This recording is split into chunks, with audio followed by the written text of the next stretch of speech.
But good morning, everyone, and welcome to today's Workforce Knowledge Series event, How AI is Enhancing All Aspects of Employment from Hire to Retire.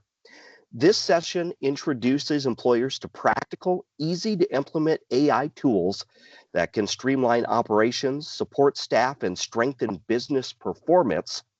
We'll explore real world applications, workforce impacts, risk, and a simple roadmap to help business adopt AI responsibly and effectively. With that said, I'd like to welcome in our presenter just to give you a little bit of background about Joel Sylvester, our presenter for today. Joel has over 30 years of experience building award-winning. Joel has recruited, trained, and managed teams of thousands over 35 U.S. states and 6 countries. Joel is currently a partner and chief client officer at 5-star call centers headquartered in Dakota. He has consulted with dozens of companies and ranging from financial services and retail to healthcare to travel, implementation of AI strategies.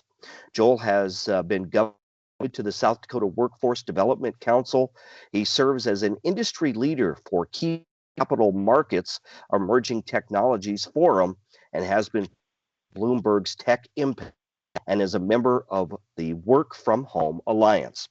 Before we get quickly, if you are having trouble, we did put the steps in the in our chat. So if you're having trouble seeing the slides, we have put ways to alleviate those issues in the chat. But with that said, I would like to welcome our presenter, Joel Sylvester. Thank you for joining us today. Thanks, Jerome. I recognize a lot of names that I've worked with in the past, from Aberdeen and Mitchell and Rapid and Sioux Falls and Vermilion. So for those of you that I have not met, excited to kind of share some of our lessons learned as we've gone through the journey. Can everybody see my screen? Can you see Workforce Knowledge Series? Yeah, we can see it. Perfect. So Jerome had kind of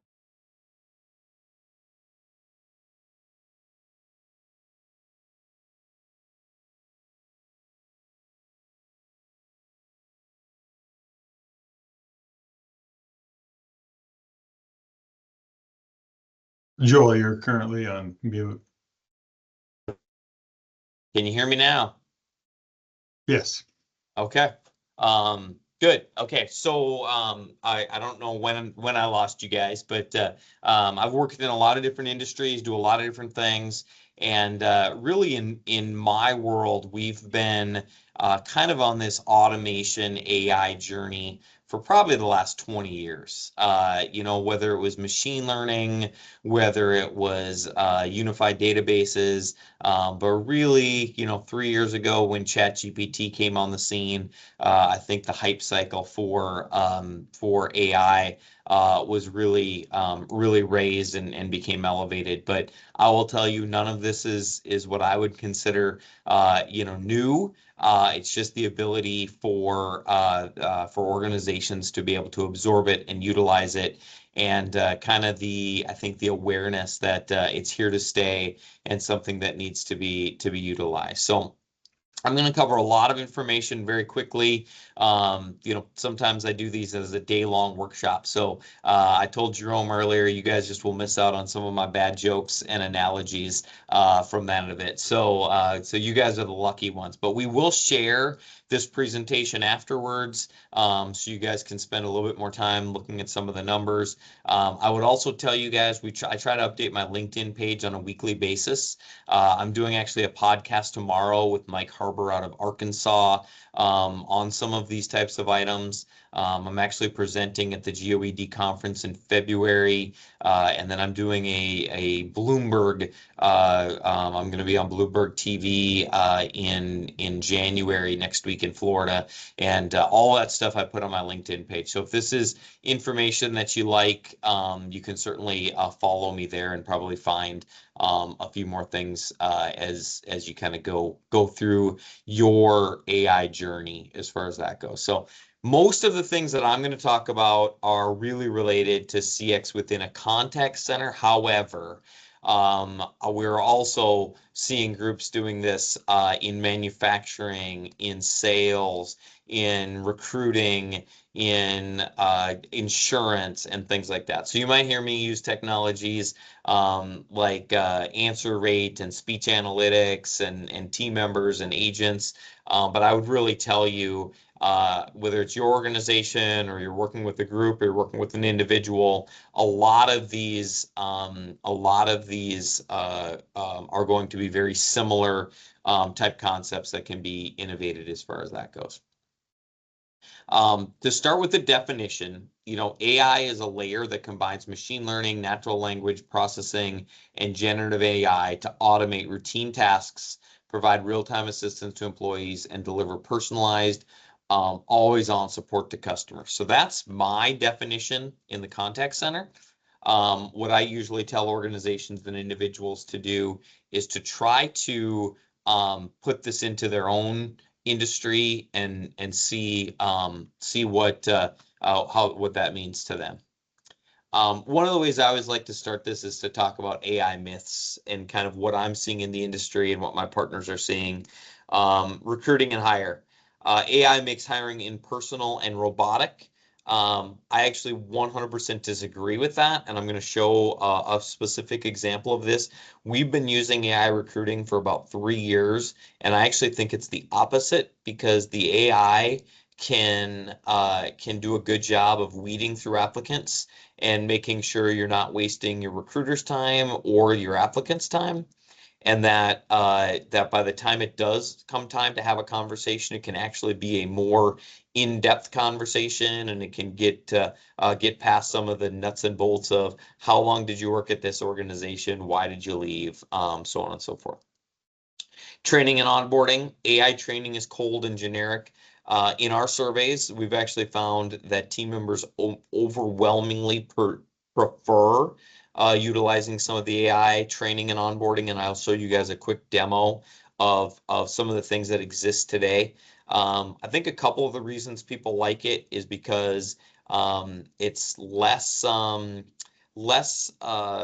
maybe puts you less on the spot, and it's more customized to your needs.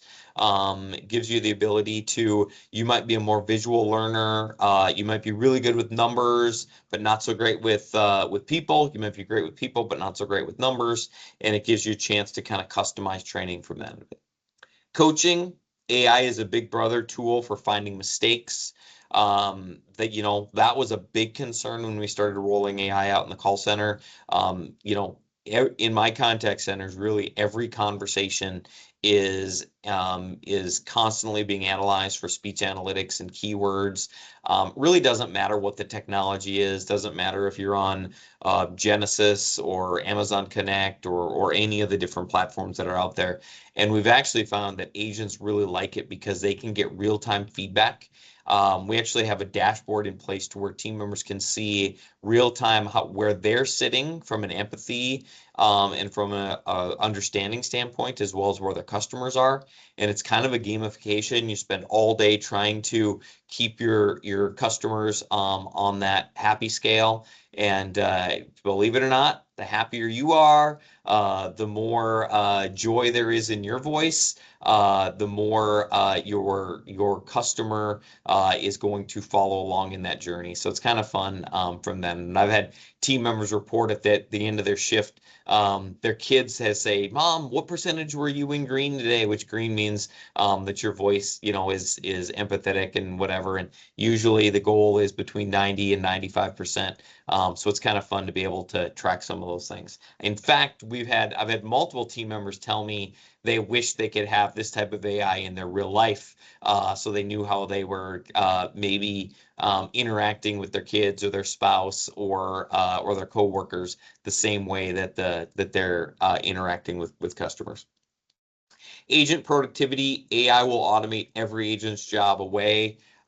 We have not seen that. There's no question there is opportunity to be able to automate some things that were previously done with a human. But the things that we're seeing being done that are being automated by a human are things that nobody really wanted to do anyways. A lot of nights and weekends, a lot of seasonal type things, a lot of repetitive. type actions. As a society, we are having humans pass on or retire faster than we're having new humans made. So some of this efficiency is just helping drive down, lack of staff. Almost every organization you talk to is 10 to 20 to 25% understaffed. So really, we're looking at AI and automation as a way to kind of bridge that gap. In addition, and I think more importantly, the top level of AI we are seeing is what we call agent assist, that is really giving team members the tools that they need to be more productive and do more to help the customers and resolve issues and things like that. The last myth I usually see is AI self-service is just a glorified IVR menu. IVR in our terms is interactive voice response, has been around for probably 30 years in some way. Sometimes it sounds exactly like a computer, very robotic. And I will say in some cases that is the case, but I will tell you right now in the industry, there are absolutely examples of legitimate generative AI that is just as responsive and just as knowledgeable as a living, breathing human. It's not always the case, but there's absolutely the opportunity to get there as far as that goes. So those are some of the myths that I try to dispel as I'm kind of talking through this. So again, because we're a little short on time, I'm going to focus a majority of my conversations around recruiting and hiring, training and coaching, and then monitoring and engagement as far as that goes. So one of the biggest areas where we've seen AI really help is in the recruiting and hiring. The way 5-Star and many in the industry are able to do it is we immediately, when someone applies for a job, their application is immediately reviewed by our AI. In many cases, someone can upload a resume, so the AI can read the resume and does not have to require the team member to have to re-enter that information. Everyone gets frustrated when they upload a resume and then they need to do that. And then really the top, in our world, about 5% of applicants get fed to my recruiter. So my recruiters, instead of spending hours upon hours upon hours of digging through resumes, they are fed the top 5% that are most likely to qualify for the position. We then invite them to do a avatar interview, video interview. We do have some customers that just use a voice interview, but we prefer the video interview. The video interview is able to score things like speech competency, empathy, understanding, and can really be customized to the team member as far as that goes. So, someone applies for a job at 7 o'clock on a Friday. They had a pretty rough week, or their current employer is just not, meeting their needs. They apply at 7 o'clock on a Friday night. In the old days, 5 years ago, a recruiter would come in on Monday, maybe by Tuesday would get a chance to reach out to that person. By the time you schedule that, we were seeing about 3 weeks was our average time to hire. By utilizing AI to take a look at the applicants, to schedule a video interview, we've decreased that by about 70%, down to under a week. It's a better experience for the team member. It's a better experience for 5-Star for the company.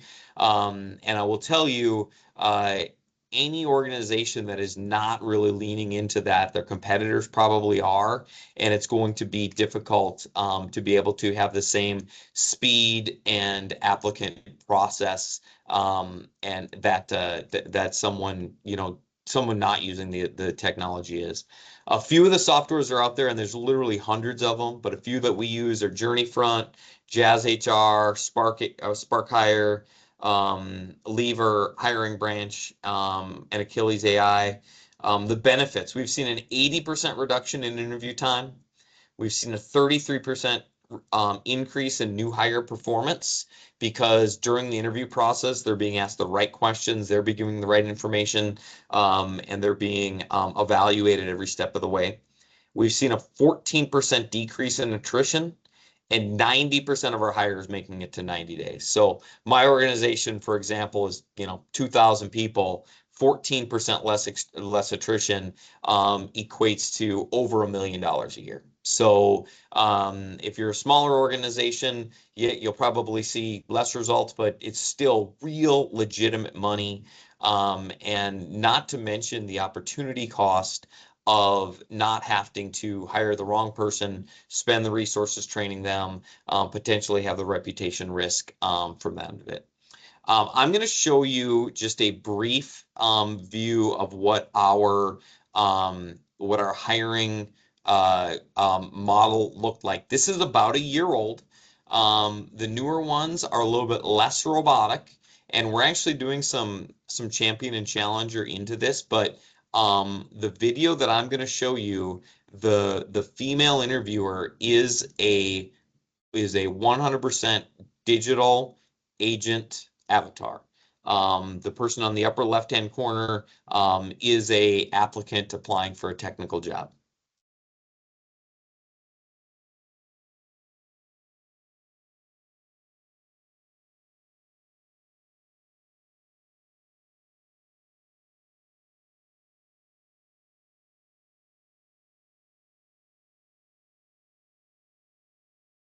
We don't have volume.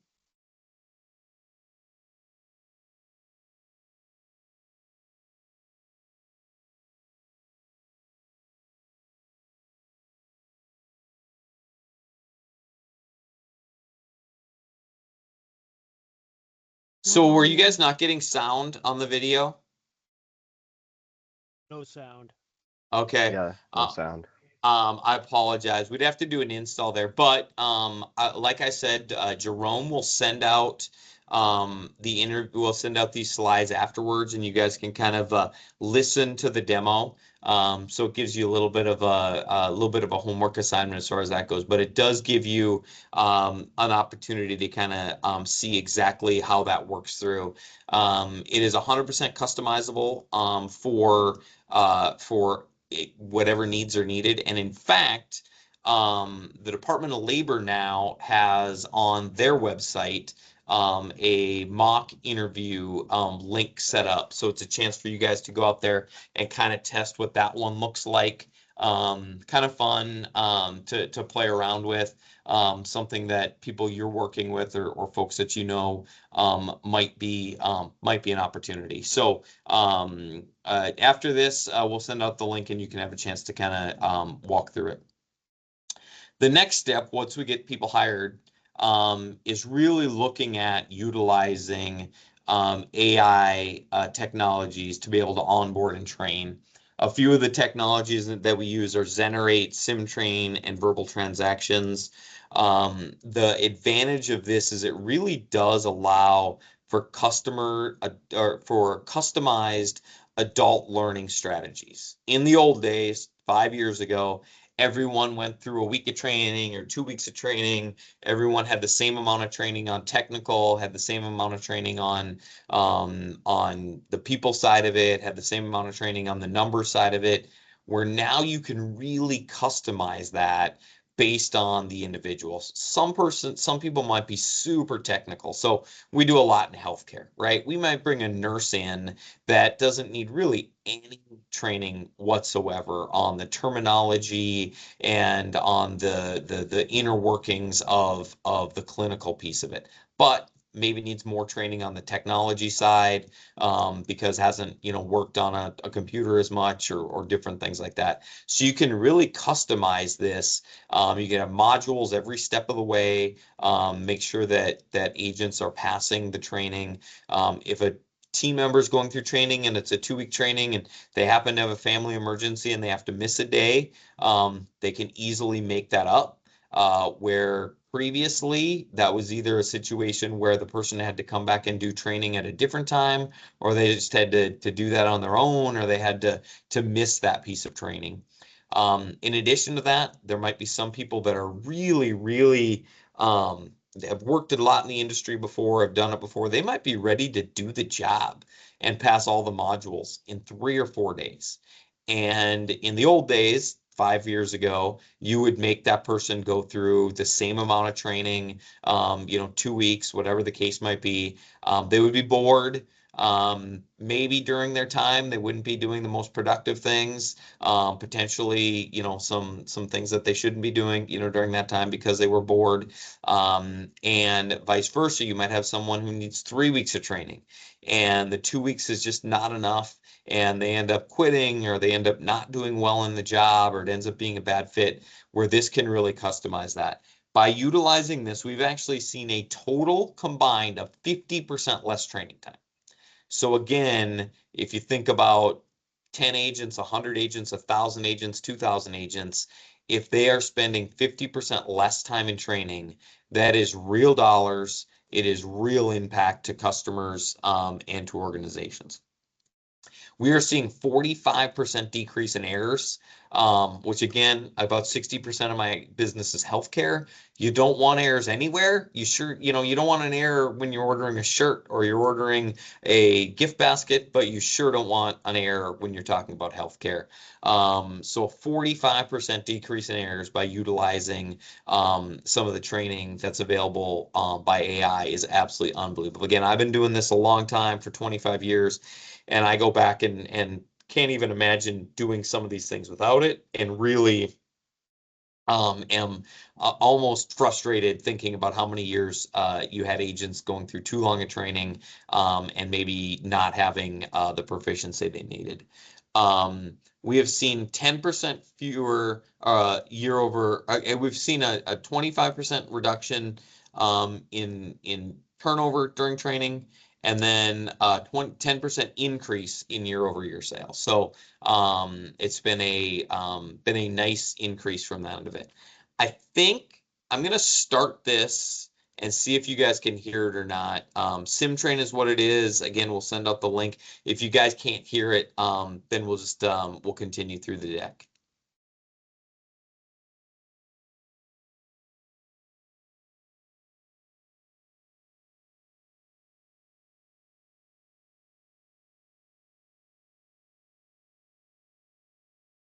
Were you guys getting video? Were you guys getting audio there? No audio, Joel. Okay, no problem. There's an install that we need to do from that. But again, we'll send this out afterwards. But basically what this does is it is a real world guide. Did I lose my sharing?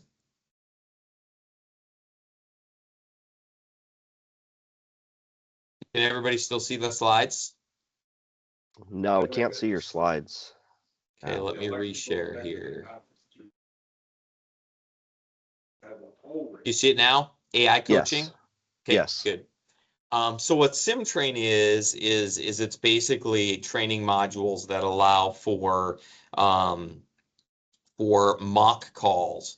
And it's really kind of interesting when you guys click on the links when you get it and have video, is we can kind of program it. We can kind of program it to be able to be a difficult customer to a very difficult customer. And we try not to include expletives in there, but we could. Because Lord knows sometimes our customers do go down that path, but it is a chance for people to be able to have the first time they deal with a difficult situation not be the first time they deal with a difficult situation. So SimTrain is one of those that has been very effective as far as that goes. AI coaching, this again is customized to a call center, but I would have you think about your organizations and people you work with, but literally able to have live real-time speech analytics for all of my agents, so I can understand that even if there's 1,000 people on calls, I know which ones are doing great and I really don't have to worry about, and which ones are maybe struggling. Maybe need to take them out of the phone call as soon as they're done, so we can have some coaching. Maybe need to understand as an organization there's one particular thing that's going wrong, and we can provide some training to that end of it. So again, for years you would do spot checks, maybe 2 to 3 to 5% of random calls that you would listen to. You were lucky if you could do them in the same week, much less the same day. So by the time you were following up with an agent and saying, hey, you really need to focus on this, it was very outdated information as far as that goes. So these tools exist today. I know the state is on Amazon Connect and has a tool called Contact Lens, which is truly great. So you can, throughout the course of the day, see where issues are, where things are going well, where they're not. It also allows you to look at overall for your whole organization, what were the top 5 levels of conversation? What were some of the things that were going on? What are some products or some things that people are looking for that they can't find? And then maybe you put that on your website, or you send out a documentation that gives them information of how that works. Productivity, again, we've seen significant increases in productivity. We've seen 5% to 20% reduction in after call work for agents, which is downtime. We've seen an 18% increase in improved first contact resolution, which nobody likes to spend a long time talking to an agent and then having to call back and start all over. We've seen a 25% decrease in transfer rate. So agents able to help instead of having to escalate it, and a 10 to 15% reduction in handle time, which again, a 10 to 15% reduction in handle time is legitimately like having 10 to 15% additional staff. So your costs go down, your efficiency goes up, your customer service goes up. A few self-service things, and I'm going to probably wrap us up here in about 3 minutes, so we have a little time for questions if we have it. But again, we'll send out the slides. But we are absolutely seeing generative AI being able to assist with customers, especially weekends, after hours, where we normally didn't have great support, or seasonally. Right now with open enrollment, it's a shortened period, in November and December. So instead of having to hire literally hundreds of temps who got very fast training and had very limited qualifications, a person can utilize some of the generative AI that exists out there as far as that goes. Data is going to be a key to it as we're working with our customers, understanding what access to data they have, because the AI, the generative AI, the training, all of it is only as good as the data that you have in place. Policies are important. Having policies in place that allow you to be able to utilize the AI and not put yourself in a situation where you've got additional risk, either from a legal standpoint or from a reputation standpoint, as far as that goes. For every group that I talk to, whenever I talk about putting AI in place, it's always the same thing. Start with your goals. Very targeted, aim small, miss small. If you think you're going to reduce your number of staff by 50%, or if you think you're going to reduce your training time by 75%, it's just not going to happen. Usually 10 to 15 to 20% is a good target goal. Pick your technology. I went through a lot of technologies here, but you have to set your goal before you pick your technology. Once you pick your technology, it'll be very clear what data sources you need to be able to put in to take advantage of it. Make sure you've got AI policies in place. Don't try to put your AI policies in place until you know your goals, know your technology, know your data sources, or else it's a rabbit hole and you're going to spend months and years and maybe never get your AI policies in place. Where if you know specifically what the goal is, what the technology is, what the data is going to be, it makes your AI policy much more targeted for that. And then you've got to continually analyze your performance. It's not a situation like the old Ronco food rotisserie where you set it and forget it. You need to have a plan to, on a daily basis, have someone that's owning the process to review and things like that. So was a lot of information in 40 minutes and a lot more to come as far as that goes. I'm looking in the chat, and it looks like most of the chat questions had to do with technology. But if anyone has questions, I would encourage you to come off mute and ask, or drop it in the chat.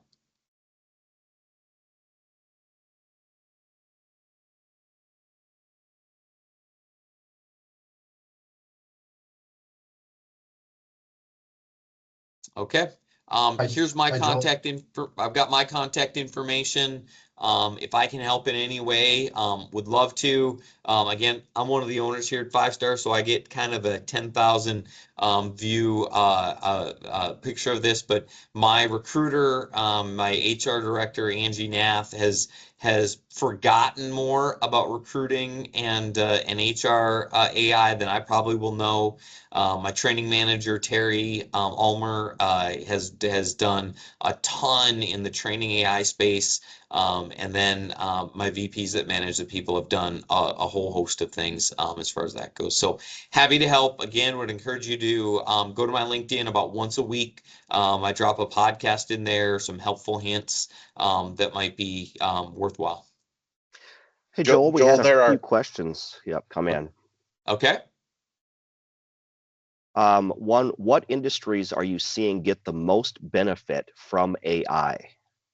Yeah, contact center industry, no question, right? Because everything's monitored, everything's, in there. Healthcare is huge. If you go into a hospital today, the equipment and the machines that are all connected. We've got a clinic that we work with that is seeing their ratio of nurse to patient has decreased by 25%. So one nurse, instead of taking care of two people, can take care of 2.5 or 3 people, and the care is actually better. So think about that, right? Think about Sanford, Avera, Monument, some of these big healthcare providers. If they can see an increase in what their nurses can do, we've seen a lot of that. I will tell you, the transportation industry had some big promises. We all thought we were going to have self-driving trucks and cars by now, and they're out there. I've been in a cab or two in San Francisco and in Arizona that had no driver. I do think, and NVIDIA AMD is just going on right now, which is the national technology show, and NVIDIA just announced they've got a chip that's specifically focused on autonomous drivers. But I'm seeing some of the repetitive type nature customer service, healthcare as being probably the top. And then, Joel, how do you use AI for hiring and recruiting blue collar positions? Yeah, so I don't know if he's on or not, but Lee Anderson with Trail King, him and I have had some conversations. A lot of the times, instead of a video interview, it's literally a phone interview, and you could put a position out there where a person can just call and go through and be asked by an avatar. So think about a truck driver, think about a welder. A truck driver spending a lot of time in their truck. And if they're looking for a new position, they could literally just call in and the questions could be asked by a generative AI. And that truck driver, by the time they get 20 miles down the road, they are sold on this organization. You think about a welder, those types of things. They're probably working Monday through Friday, 8 to 5. Probably in South Dakota, they're working like 7 to 7, especially during the summer. And so the ability to be able to just gather that information and make that connection after hours is so huge. So for blue collar, it usually starts with the phone call type piece of it. And instead of a video, I will tell you, I do have an organization that hires blue collar ag workers. And the person that they use on their avatar is their recruiter. So his name is Mike, and he has had conversations with people. When people come in for their first day and they reach out and they shake their hand and he says, "Hey, I'm Mike," and they're like, "Good to talk to you again." Mike never talked to them. They talked to Mike's avatar. So it's taken him a little bit of to not be like, "What are you talking about? I don't know you," from that of it. But I think actually in the blue collar world, there's the most opportunity because not as many people are doing it. The questions are fairly repetitive, and the need to be able to get a hold of somebody and look at their resume, talk to them. They can give you their whole resume over the phone, never have to apply online, never have to, pull up a computer. And to do that after hours, I think is absolutely huge. And then where do you see AI and where do you see AI will be in the next 10 years? Yeah, I think technology, is kind of always this way. It's got different hype cycles and things like that. But think about the iPhone that we all carry in our pocket every day. Think about 10 years ago where that was, right? It was a flip phone that maybe took a grainy picture that you could maybe text using the numbers from the end of it. But that's the way I usually relate it. So think about right now, if I told you I was going to take your iPhone away, your smartphone away, you would punch me in the face, right? There's no way anyone could live without it. And honestly, I truly believe, and I don't even think it's in 10 years. I believe in most industries, you're going to start to see that. So I think that's a very good parallel. So think about your first flip phone, maybe your first BlackBerry, maybe your first iPhone that you mostly just use to listen to music, to what that all does for you today.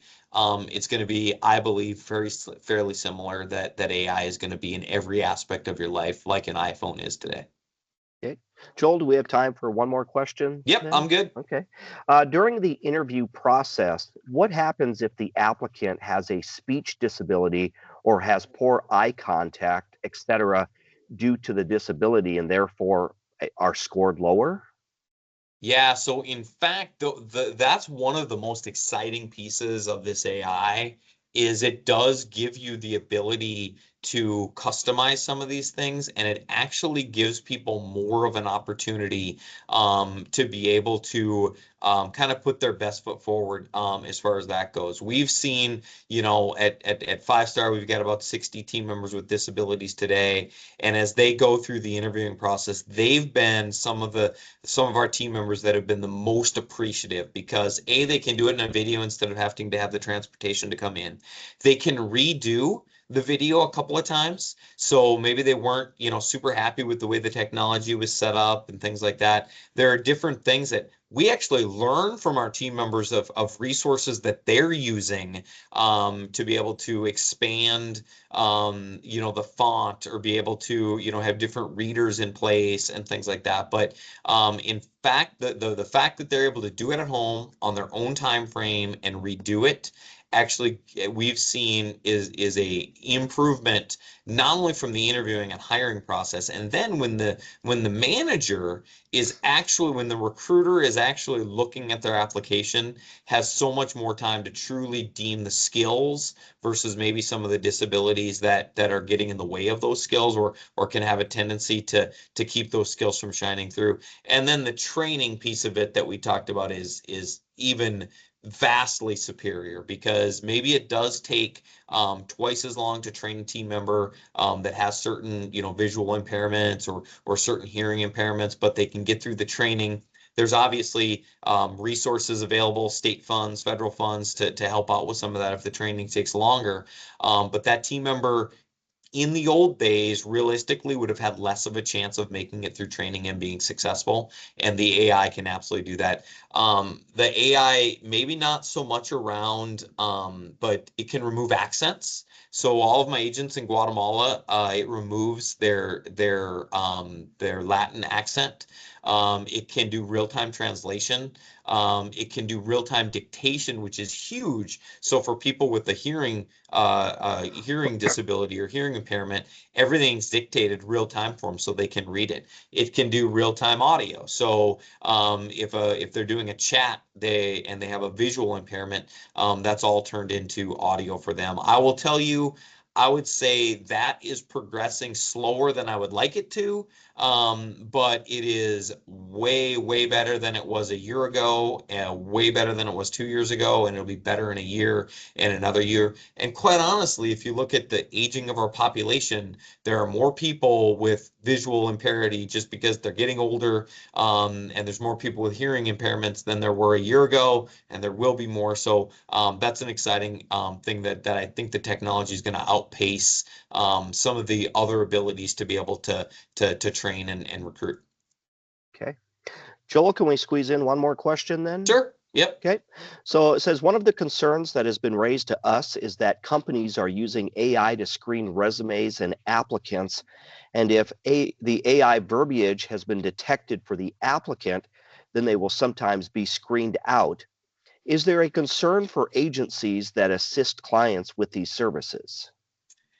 Yes, and this is a whole different, this was probably a whole different hour-long seminar, to be honest with you. But yes, this is absolutely something that people need to be aware of and understand. And, when I went through and talked about, the need to continually monitor your software, we did have a situation where we were missing some applicants because our software was not necessarily looking at something from that end of it. So you do need to continually be running a champion and challenger, from that end of it, understanding that piece of it. There are multiple AI applicant, and they're free.